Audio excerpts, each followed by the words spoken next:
Welcome to the Unlocking Senior Resources podcast by Leave the Key.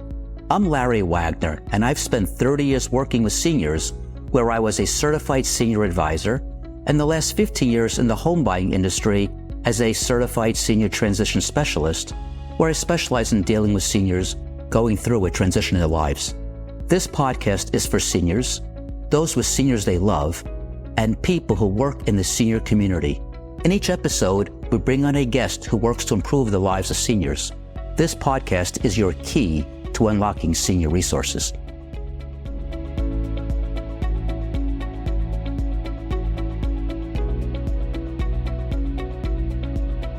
Hello there, how are you today? I'm doing well, Larry. Thanks for having me here today. Thank you for coming. So today we're here with Michelle Smith from Touching Hearts at Home. And I'm looking forward to talking to you because we met at a very nice conversation. Yes. We met at a GPNY networking event. We did. And I was intrigued with what you do. You are not a typical home health care agency. No. You describe yourself as? A concierge approach to home care. Concierge approach to home care. That's why I let you say it. Yes. So how did you get to work in a field that's a concierge? What'd you say it was? Approach to home care. It's something that you normally don't hear. How did you get here?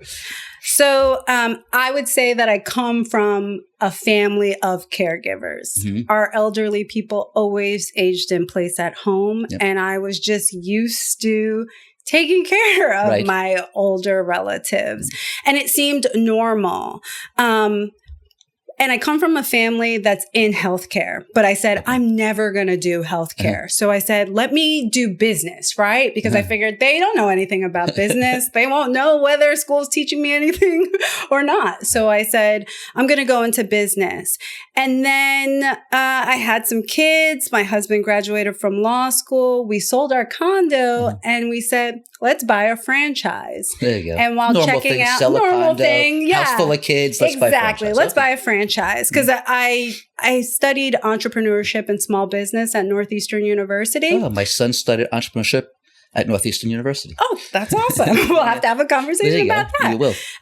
So this seemed like a good first step, right? I didn't want to start something from scratch. Right. And a franchise is great because it really does kind of guide your hand through the process. Right. But what ultimately drove me to say, yes, this is what I want to do was when I was in college, my grandfather was diagnosed with Alzheimer's. Oh. And that experience for our family was difficult and challenging. And through that experience, I realized I could help another family through this time and I could maybe make it better for them. Right. And it was a perfect segue. It really was. I got to tell you, that's the most common reason when I ask everybody how they get into the senior care. It's all personal experiences that brought them here. I don't think you would do senior care if you didn't have a personal story. I agree with that. And you mentioned how you have multi-generational families and your grandfather was diagnosed with Alzheimer's. My grandmother, who's a generation older than your grandfather, she was diagnosed with a series of mini strokes because they didn't have the term Alzheimer's or dementia back when she was diagnosed. And she lived with us for 10 years. And so same thing. I was raised and I gave up my bedroom for 6 months a year. For 10 years, I slept in the den. I mean, I didn't have a bedroom to sleep in, but that's just what you do. Your grandmother needs a place to sleep, you move. And everybody pitches in and everybody feeds her, cleans her, rotates her. Yep. It's just what families have to do. But we are getting away from that. We unfortunately are getting away from it. Fortunate for your franchise. Yes. Unfortunate, I think, from a societal point of view. Correct. Yeah. And unfortunately, caregiving is not necessarily respected for the profession that it is. It is very hard work to be a caregiver. Yeah. It is mentally, emotionally, and physically taxing on that individual.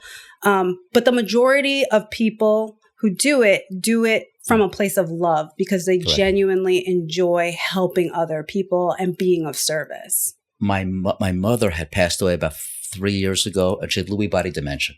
She was a vegetable for 3 years. That's rough. That was really rough. And we had gotten an aide who was with her the entire time. She started part-time. Then we went 24-hour care, and then she was 3 days a week, and Sonos was 4 days a week, but 24-hour cycles. And when she called me to tell me my mother passed, I came over. I was 10 minutes away. I lived 10 minutes from where she was. I came over. I saw my mother sitting in her chair. She looked exactly like she looked when she was alive, I have to tell you. There was really no visible difference. And I had to console the aide for about a half an hour before I attended to my mother. Correct. And then the police came and the funeral director came. They took my mother away. I would not let her drive home. She was too distraught. And I wanted to drive her home. She wouldn't let me. We sat for another couple hours, and then she was calm enough for me to let her drive home. She only knew my mother in this semi-vegetative and fully vegetative state. She did not know my mother as the person she was, and yet she knew my mother. And I don't know, through some voodoo, some magic, she totally understood what my mother's life was like, how my mother behaved as a functional adult she was a wonderful person. And then the aide seems to have understood that and appreciated that in spite of the fact she's never seen it. Right. To me, that was magic. And there's nothing I won't do for this woman. We still keep in contact 3 years later. And so it takes a special person to do that. And they don't get paid near enough. No, they don't. We were giving her extra because she was getting paid what an agency pays her. Right. We're giving her a significant amount extra. You knew the value of her hard work. I was just going to say that the value. You knew the value of it. Right. And what's interesting, we have a very powerful role as caregivers because not only did she have to support your mother, but she had to support the family at times too. Correct. Right? But a lot of times that caregiver, they're there through and through. Right. Yep. Right. And at the very end, a lot of clients, they want their caregiver next to them. Right. When they take that last breath, because that's the person that loved them. Yes. That cared for them, that brought them joy. I mean, it is very difficult for a caregiver when a client passes away because a lot of them treat their clients like they're their own family members. Yep. It takes a special person. It really does. I can't imagine being the one who interviews the people for this role because you have to be that same special person. It takes one to know one, I guess. Yeah. We have a lot of steps in our hiring process. I'll just put it like that. Let's talk about that. That's really kind of critical. Yeah. So our hiring process is lengthy and it is designed to weed people out. It's designed for me to determine, are you a problem solver? Right. Are you going to read everything all the way through? Right. Can you handle technology? Mm-hmm. So we start with some questions on our website. And then off of that, we will send you an invitation for a virtual interview. Mm-hmm. And I usually do the virtual interviews myself. Mm-hmm. And if I feel that I could place that person in a home with my own grandmother, then I will let them move forward with an in-person interview with our care coordinator, who's also an LPN. Right. She worked for us for 4 years as just a caregiver before I promoted her. Right. And we only promote from within because my belief is that if you don't understand what the core experience of the caregiver is, you're not going to be successful with us. That makes sense. So myself, my care coordinator, every member of our team does care hours. We all know what the experience is like for the caregiver with each client. That's interesting. You do it. Everybody does it. Everybody does it. I got to tell you, I haven't heard anyone else say that. I interview a lot of people in similar or relatively parallel companies to yours, and we're going to get to the differences between what you do and exactly what you do in a moment. But I just want to finish this interview hiring process first because it's interesting to me. You're a franchise. Yeah. Is there a system put out by the franchise in how you hire people, or is this your system, or is it a combination of both? System. Okay, it's yours. And corporate definitely gives you here's what your hiring process should look like. Right. But this is me 10 years into it, realizing, I need the best of the best. How do I get the best of the best? Right. And so I just make a lot of steps that weed them out. And then usually whoever makes it into that orientation, I am so confident. Right. That doesn't mean that people don't disappoint because they do. Right. And being a caregiver is difficult. You're going to work a lot of hours and not make that much money. So most caregivers are working for 2 to 3 agencies. Right. And they're probably working 60 to 80 hours a week. Right. Just to pay the bills. Yeah. So there are some situations where I have to I have to be okay with certain things because it's an understanding that they're under a level of stress. Right. But what I aim to do is be an employer that appreciates them, that communicates with them, that values them. And also I promote leadership within our organization. I tell them, once I place you in a home, you become the boss. Right. And I'm the underling to you. Yeah. And I need you to tell me what that client needs. And I need you to push me when I need to get on top of the families to make changes or to bring something in. It's funny you say that. I've been an employer for 44 years. Yeah.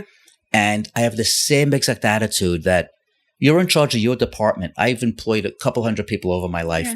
And I've always said that. I always want to bring people up within the company, just like you say.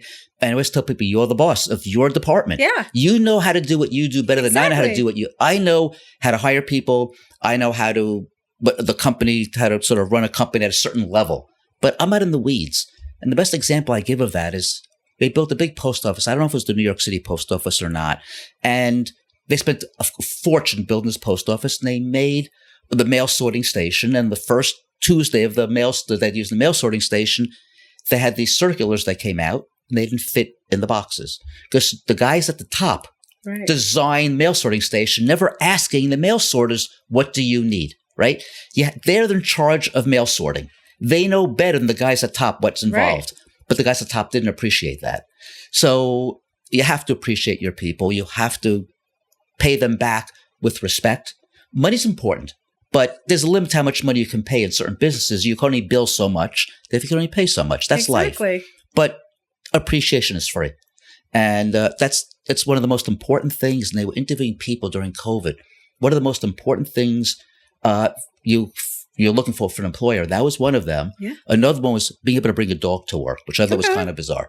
But the point is, you were allowing them the lifestyle they wanted, and money was like fourth or fifth on the level, which is very interesting. So everything you're saying is so on target as far as I'm concerned, and I am the best employee that ever existed. So I know.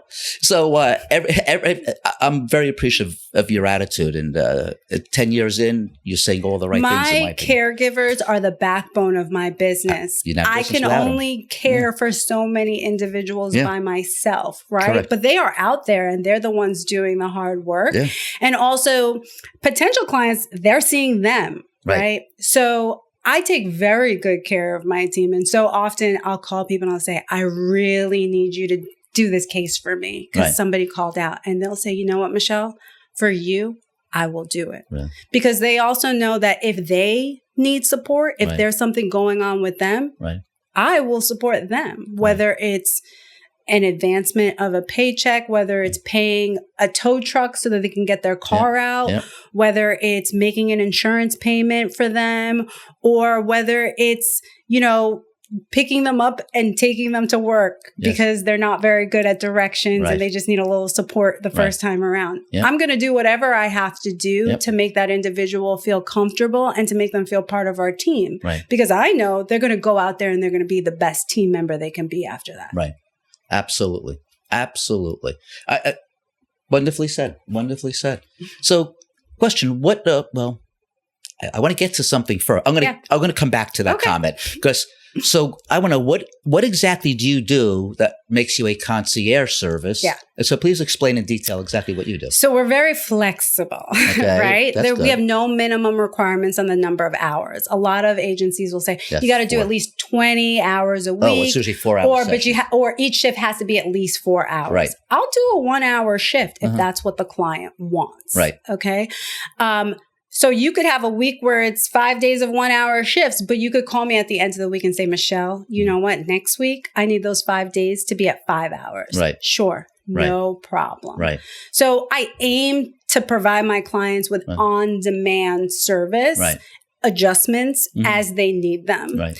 Another thing that separates us is all of our caregivers drive. It's a requirement. Yeah. We're not a skilled care agency. We're just companions. So we're doing a lot of homemaker style services, meal planning, meal prep, laundry, changing linens. But a big part of what we do is transportation. Right. So getting that senior to a doctor's appointment, getting them to the grocery store, getting them to a social engagement, a baby shower, a wedding, whatever they need to do, we're here for. Because for me, it's about them maintaining their lifestyle and their quality of life. Just because they are no longer capable of driving doesn't mean they should be homebound. Correct. My goal is to keep them connected to their community and involved. Right. So I get their caregivers, I say, we got to go out. Now, some clients don't want to go out. Okay, you don't have to go out. But for families to know that they can go to a primary care appointment or a dental appointment or a hearing test, and the family doesn't have to be there, is peace of mind that a lot of families, especially the families that we're dealing with that are managing care across, state lines. For them, it's, they find value in the service because it's like, you're going to take my mom to her appointment. We're going to talk about it. If I have any questions, they communicate it to our team. And then we communicate that to the doctor, write down those answers and get it back to the family. That's perfect. So it's really about being a family's team member in managing their loved one's care. Interesting. Because right now my in-laws live in independent living, but they don't drive any longer. Right. And it's my wife and I, every third Monday, I'm taking my father-in-law to the eye doctor, and my wife takes my mother-in-law to this doctor and that doctor and so on. And they don't like relying on us. Right. And the place supplies a bus for them, but it's very inconvenient because you have to wait for the bus. And when you're done with your appointment, you have to first call them. Right. Actually, a van, not a bus. And the van has to come and get them, but it may be getting 3 other people. They don't want to bother us. So they try to use that. And we say, don't do that. Just call us. So it's like, we want to help. They don't want to ask for help. You're infringing on their independence. Correct. And I tell it to my wife, too, that there's a balance between helping and taking their sense of self away. And we have to let them do things on their own sometimes. And we have to help other times. We can't always say, take the van. We can't never say, never take the van. Yeah. And that's where my service would kind of fill the gap. Exactly. Right? Because you would now say, okay, you don't have to call me. You call Michelle. Right. When you're ready for your trip. And she's and typically on the transports, we typically try to have the same caregiver work with the same clients. Right. Regardless of whether you're doing companion care or 24-hour care, we aim to keep the teams consistent and small. Right. Yeah. That makes sense. Yeah. That makes sense. Hi, I'm Larry. And I'm Ben. We're the father and son team of Leave the Key Homebuyers, and we want to buy your house. We specialize in working with seniors who are transitioning out of their homes, and we understand what you were going through. So if you're considering selling your home and would like an alternative to the traditional overwhelming process, reach out and see how we can help. Do you have an outdated home? No need to update anything. Have a home that needs repairs? Don't bother with repairs. Don't want to take everything with you? Leave whatever you want behind. Dreading the headaches that come with agents? Sell your home without paying a commission. Dreading prying neighbors attending open houses and passing judgment on your home? No need for public showings. When you sell to us, you'll have all the certainty of closing on your timeline, not someone else's, and there's absolutely no pressure. Visit leavethekey.com or call us today for a no-obligation offer at 631-388-7771 if you want to sell your home today.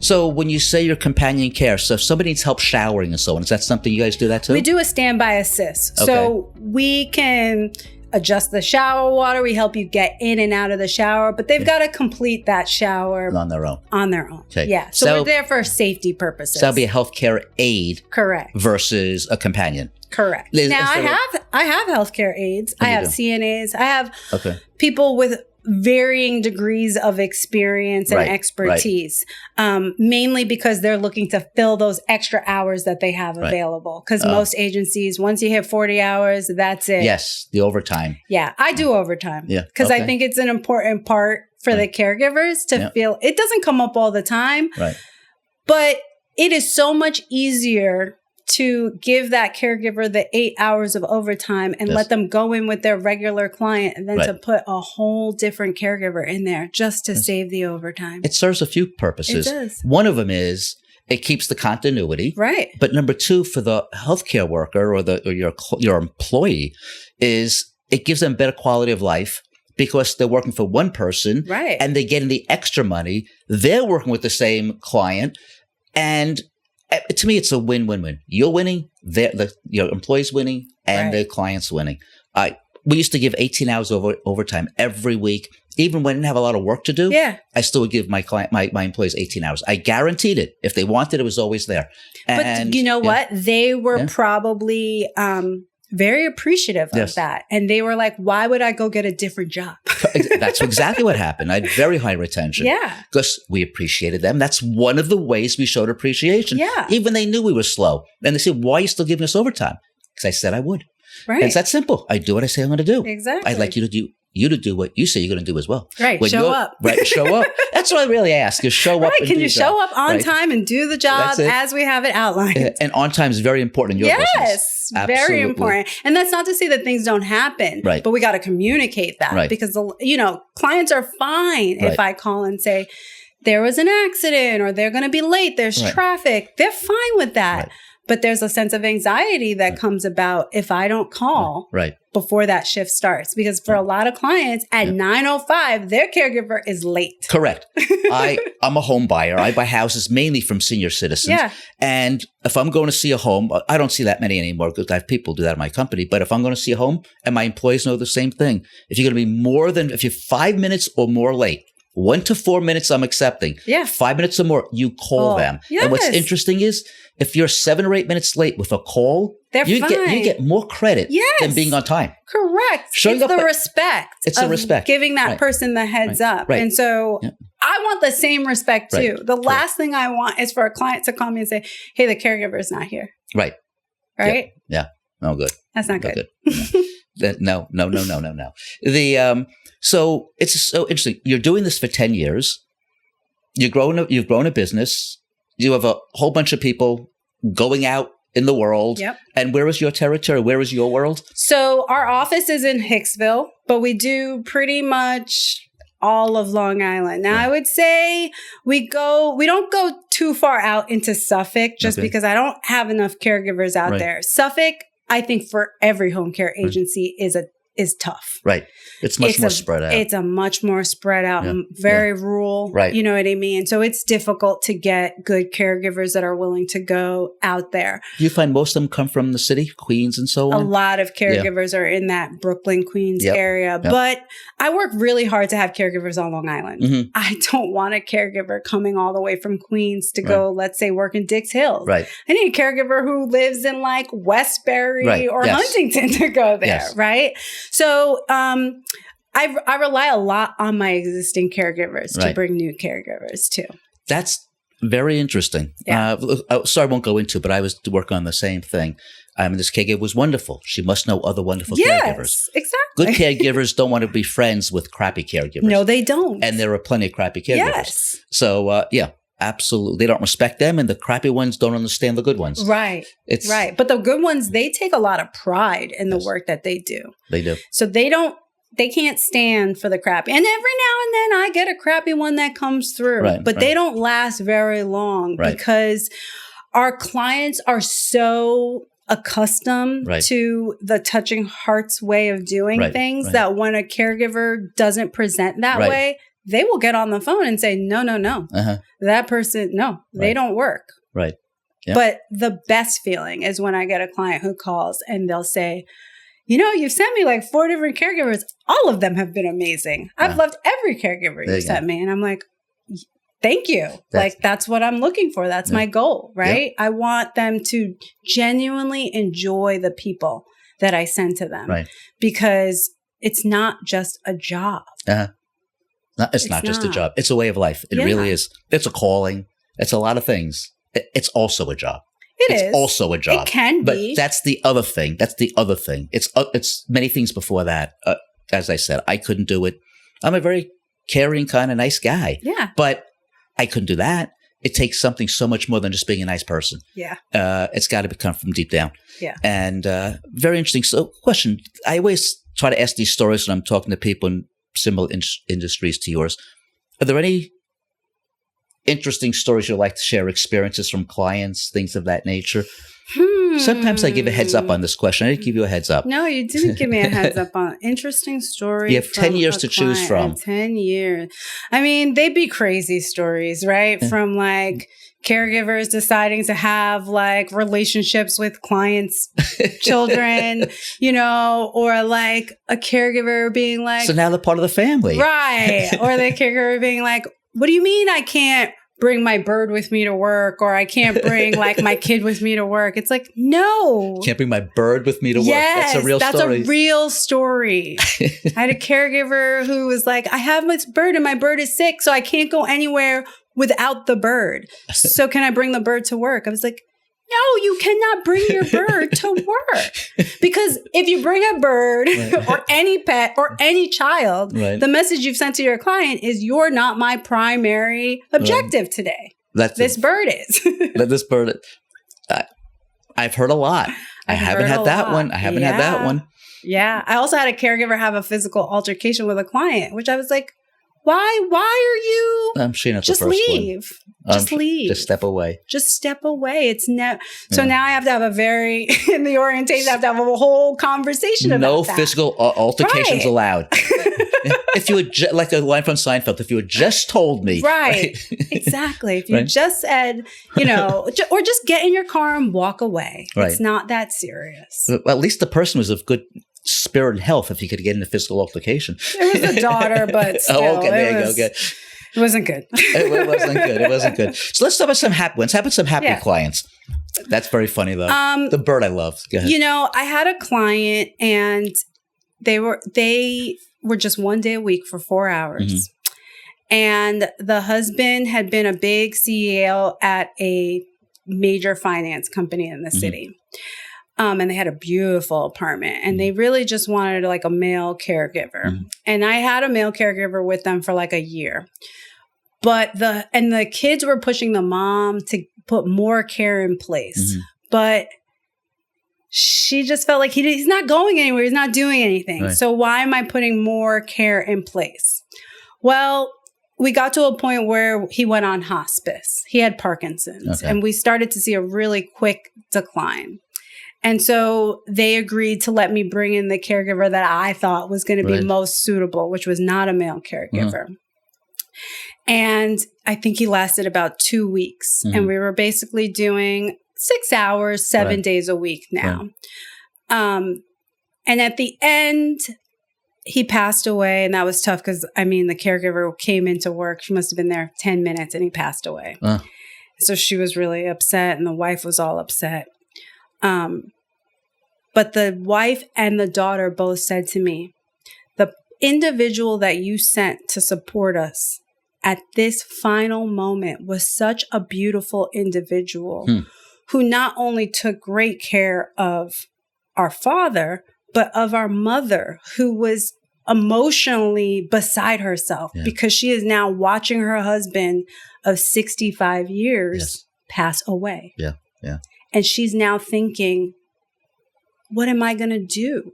She doesn't know her life without him. And she was a strong woman who really tried hard to just keep it together. And I was there one day. It was the day that I introduced her to the caregiver. And I just gave her a hug and I said, it's okay. I know this is difficult. And you're trying to keep it all together. But you don't have to. It's okay. Give yourself some grace. Like, open up that faucet and let those tears flow because you need to. And after he passed away, maybe a week after, I sent her flowers and I just said, thank you for allowing us to support you through that time. And she called me back and she said, Michelle, this is not only the most beautiful bouquet of flowers I've ever gotten, but she said, all the support you offered to us during this time made it so much easier to get through this difficult time. And she said, I just want to thank you. And that's like why I go to work every day. I'm getting a little teary because I'm relating. Get those calls, right? Because it's like everybody has to work. Everybody has to earn an income, right? And so I can't sit here and say it's not about the money. Because to an extent it is about the money because I want to pay my employees. But to do a job where I get to make a real meaningful impact on somebody's life every day. Yeah. There's nothing better than that. Yep. I totally understand. I absolutely understand. But I do what I do. It seems like you're not assisting people in buying their houses, but I'm actually buying at a time they're in some level of distress. Yes. And until I started becoming the client-facing person in the business, I didn't understand that. Because I was always behind the scenes guy. And then I sort of took that role and I said, holy cow, what a difference we're making that we have so many Google reviews, all 5-star, because we truly help people. And every time I get one of those reviews, I immediately write a response back. Me too. Because I'm so thankful for them appreciating me that I want to make sure they understand, I appreciate them as well. And and what I'm doing is a microcosm of good compared to what you guys do, because you're there on a daily basis or weekly basis for an extended period of time. Part of that network that seniors need. Yes. Right. And, yes, Home Instead, Comfort Keepers, all of the other agencies, they're my competitors, but we're all working in the same space. And so a lot of times I have relationships with the other agencies because there are sometimes cases that aren't suitable for me. Right. And so I want to say to a client, okay, I can't help you, but here's who can. Right. So even when somebody calls and they're not going to be a client of ours, I will take the time to understand what their challenge is. And I'll say, let me walk you through this. Here's what you should do. Like, I get a lot of people who are like, can you do our transportation to dialysis? And I'll say, no, that type of thing doesn't work for us. But let me tell you what you can consider doing. Right. And people are like, thank you for taking the time and like pointing me in the right direction. Because so often people have no idea what's happening. What they're like, you say things like LTC, they're like, what's that? I'm like, a long-term care policy. And they're like, I don't know if she has that, People just don't know. And I would love it if more and more families would say, let's make a plan. Let's have a plan in place and let's all know what that plan is. I was in the financial advisory space for 30 years. I sold my business 7 years ago and I had 880 clients with an average age of 80. Very easy to remember. Yeah. And I took clients who were retiring New York City educators. They came to upon retirement or when they were already retired. I had no working people. Okay.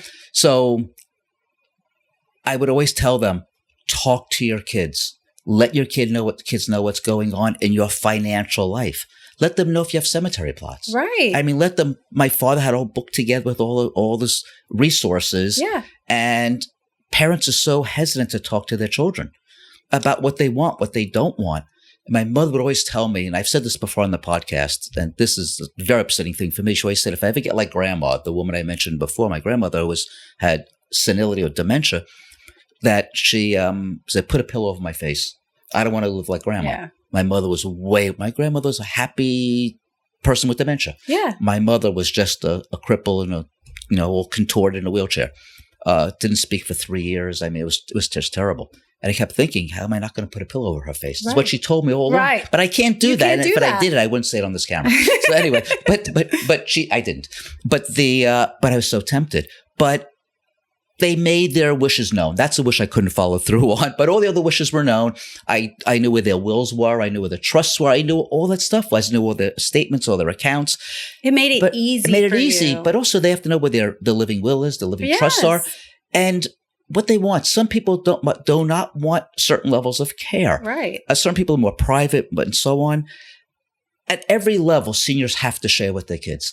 There's a point at which they take care of their children, but then the children oftentimes, very often, take care of the parents. But you have to, even if you put your parent in an assisted living, or even if you have a caregiver, you're still responsible for making sure that they're doing the job that they need to do for your loved one. You have to be the advocate. Correct. So, parents are doing their children a disservice by not sharing with them and being transparent. I'm going to change that. Parents doing themselves a disservice by not sharing with the kids. That's true. Yeah. That's true. Because your kids, they need to factor this into their own lives. They do. Right? Absolutely. 100%. And we're fortunate. My parents live 10 minutes away. My in-laws live 10 minutes away. And that's by design, by the way. We didn't move. I never moved more than 10 minutes from where I was born. So, I'm a family person. Yeah. I discussed that with you before this we sat down with the cameras on. But not everyone's so fortunate. As you said, you have these multi-state kind of relationships. And you have to, so you're now an advocate long term. Yeah. So you've got to be able to know what your folks want. You have to be able to hire the right people because they're the day-to-day advocates. Right. And then you're the overseeing advocate. Correct. It's so important. Guys, it takes a lot of people. It takes a lot of people to care for one senior. It does. And if you have two seniors in that house, it takes a team. Yes. If they want to stay at home and if they want their quality of life to be a certain way. And the sooner they have that conversation with their kids and they make that plan, the smoother things will be. Correct. 100. Well said. Very well said. Perfect. So let me ask you a question about change gears. So what's the differentiator between what you do and a regular home health care agency like we used to get care for my mother? Usually with the skilled care agencies, they're going to administer medication. And they're the going to skilled take care vitals. agencies are the ones we typically think of when we think of a home care agency? Yeah. Okay. That's like your home instead. On Long Island, it would be like Allianz, Allegiant, at home. Right. We've got a ton of agencies. A lot of old people on Long Island. A lot of old people. Yeah. And it's funny because I'll say like there is more than enough clientele for everybody to do well. There is. And it's only growing. Growing. So it would be things like the vitals. We don't change diapers. We're not doing bed-bound individuals. Right. We're not lifting and transferring, no Hoya lifts. Right. We're really for that independent senior who's maybe living by themselves and the family's like, you're probably spending too much time by yourself. Right? They're capable of doing everything on their own, but having somebody there to push them to do something that they're resistant to or to support them with something, whether it's like filling a pill pack, right? A lot of them can do that, but there are challenges to that. Correct. Right? Some of those pill bottles are hard for seniors. Very, very. So I always talk to families about, well, maybe we should move to a blister pack because you can rip them open like a pack of candy. Yep. I love them because I think they just have everything preset. It says the day, the time you have to take it. So even if you're the caregiver, you're trying to say, did this medication get taken? It's already labeled what day it should be taken. And it's not one medication, the blister. It's the medication for that moment. Right. For everything. Yes, so whatever the morning meds are, I just think it makes it easier. It gets delivered to your house. So that's what I always tell people. That's very interesting. So you use the word companion care. And you're really tied in with what you just said. They become a companion. They become, I'm going to use the word friend. They're partner in crime, if you will. That is exactly what they are. That's what Very often they become partners in crime. Okay. And the children come back and be like, my mom and the caregiver did this, or a caregiver. It was so cute. A caregiver texted me yesterday and said, can you find out if this client's allowed to have a jelly donut? She says she is dying for one and I want to bring her one. But, some are diabetic, so we can't. So she said, can you just check if I could bring in? I thought, oh, that's so cute. Right? Because that's what I want. I want her to bring her a jelly donut because I want her client to be like, oh, she remembered. She knew how much I loved this and she brought it for me. Yeah. So. That's very funny. A jelly donut. These little things make a big difference. Yeah. When I tell people, when you talk to a person, if you're involved in a social discussion or with a client, if you put your hand on their forearm for a moment, it makes such a connection. It's unbelievable that just doing that and you're done. Suddenly you've connected, you're best friends. It says, I'm here with you. Whatever we're going through, I'm here. And so very often you will find a caregiver who comes into a home, especially towards the end, right? Maybe we're on hospice. Right, yes. And the very first thing they will do is they will come in and they will touch that person's hand. And they'll say, I'm here. Right. I'm here now. Yeah. I'm going to take care of you. Right. We're okay. But first thing to do is touch. So it's intentional because we know the value of the touch. Yes. I've been in sales my whole life. And only until like last 20 years that I learned, almost 15 years, the touch makes such a difference. It makes you different than everyone else. Yeah. It makes you different than everyone else. You're now part of them. Exactly. And it's so the point of that comment is that it's the small things that matter. The big ones are important, but it's the small things that really are the ones that make the connection, that make the difference. And when the woman who took care of my mother, she adored my father. And he was there at the time for the first 2 years of her stay there. And first year, maybe. 1 year. She was there 3 years. And she took care of him like she was a companion to him. She didn't get paid for that. But she enjoyed his company and he enjoyed her company. They engaged in many conversations. My parents were world travelers and she loved hearing the stories. Yeah. And he would love telling the stories. Of course. So it made such a difference in his life. And when my mother was sleeping, she had someone to talk to. So it made a difference in her life. They both benefited from that relationship.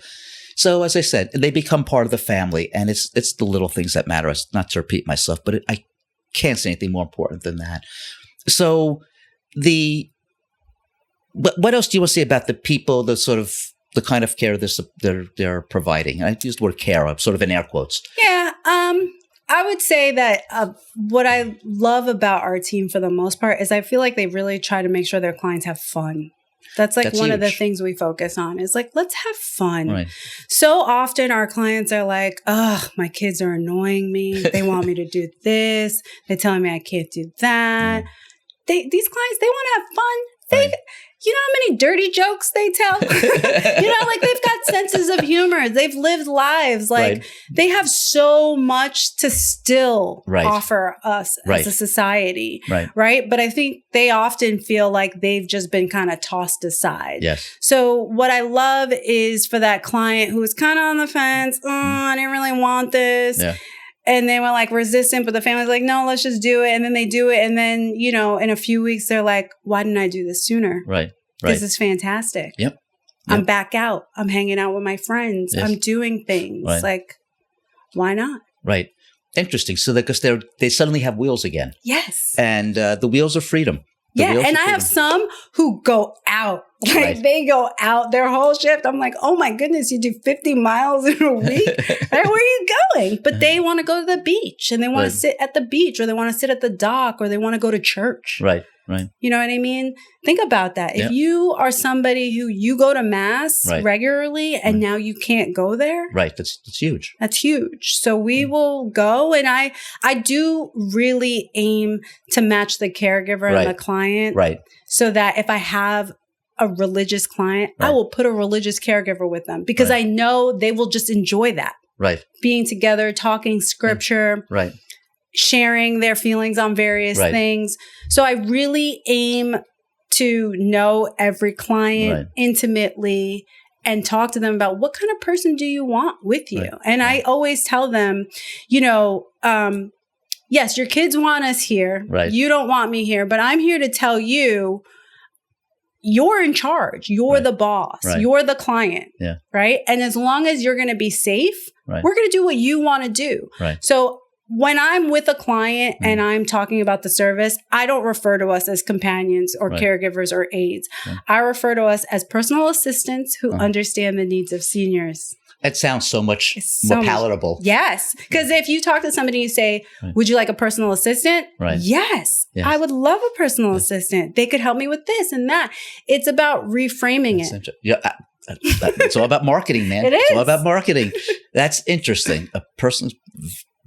Well said.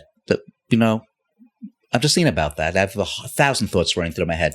But you'll have to bring me back for another episode. I'll have to bring you back for another episode. It's perfect. It's perfect because I tried to get my parents to independent living. It took me a year to convince them. A year because it was like that's a nursing home, and I just heard. I just was listening to a previous podcast by someone who, one of my guests who places people into facilities, whether nursing home, independent living, assisted living, and so on. And he said the problem is my parents' generation, those, now I'll say now 80, 90 plus year olds, they think of assisted living as the nursing home that their parents were in. Right. And he goes, it's not that different. At all. Yeah, very different. And until you actually get them through the door, They don't understand. Once you get them through the door, it's so much easier. Once they get through the door, especially here on Long Island, we have some really, I mean, some of them I'm like, can I stay here? Right? And sometimes you go for networking events there and the food is incredible. Yes. Yes. You're like, this is the kind of food people are getting at a restaurant every meal. Yes. Some of them.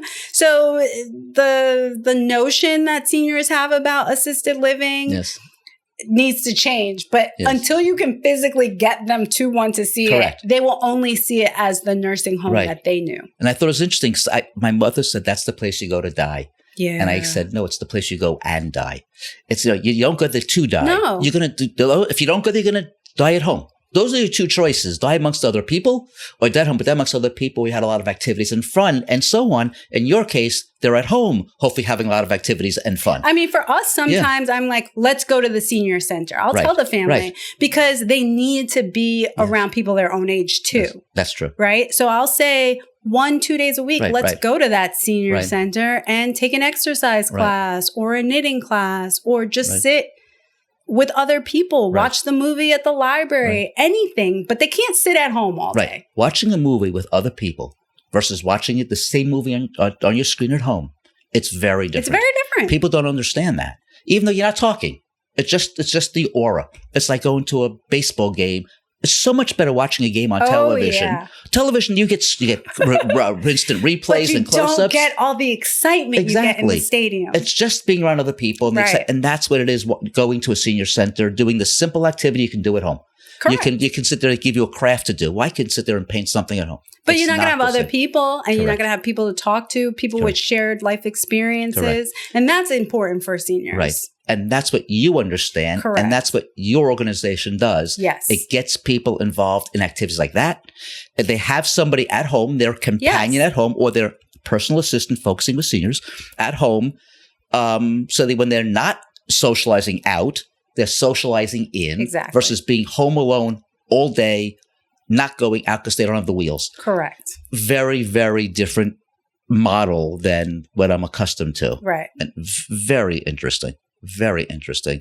I always ask, what's the biggest differentiator? I don't know if you have anything to add, but I think you, but go ahead. I would say that myself and our care coordinator, Tara, are intimately involved in every case. Okay. So you meet us and you deal with us through your whole tenure with us at Touching Hearts at Home. So it's not that you just meet me the first time and then you never see me again. Right. I'm here. If you call, I'm the one that's most likely going to answer during the off hours, right? So it's just like, we genuinely care. We're just trying to do the right thing for the seniors in our community. That's perfect. And your attitude, I mean, most everyone, as I said, they all got to where you are the same way. Through personal experience, they all feel the value in what they do. And they all do it to make a living. I mean, we all work to make a living. Yeah. But it's in their DNA at this point. You're the same way. So that's not the differentiator with you. But I'm listening to you, and it seems to be more ingrained in you than some of the other people I talk to. So for that, I give you tremendous credit. Thank you. And so I have a question. Yeah. How do people get in contact with you? Well, they can go to touchinghearts.com/Long Island, or they can call us at 516-737-1618. Again, our number is 516-737-1618. And we're open 7 days a week, pretty much. There you go. Yeah. She repeated the phone number because she knows how to work with seniors. Yes, I do. There you go. He said nice and slowly. Yes, I know who I'm talking to. And press the rewind button too. The back button, whatever you call it. I don't even know. I'm a senior myself. So what do I know? It was a real pleasure having you. It was a delightful conversation full of a lot of energy and commonality in our attitudes. Very much appreciated. I appreciate it as well. Hopefully I can come back another day. Absolutely. Thank you. Thank you. Thanks for listening to this episode of the Unlocking Senior Resources podcast by Leave the Key. If you've enjoyed this episode or found it helpful, don't forget to subscribe, leave a review, and share this podcast. We specialize in working with seniors who are transitioning out of their homes, and we understand what you are going through. So if you are considering selling your home and would like an alternative to the traditional overwhelming process, reach out to see how we can help. When working with us, you can sell your home in its current condition, there is no need to remove unwanted items, and you control when the house is sold, along with so many other advantages. Visit leavethekey.com or call us at 631-388-7771 to learn more about our senior home buying process.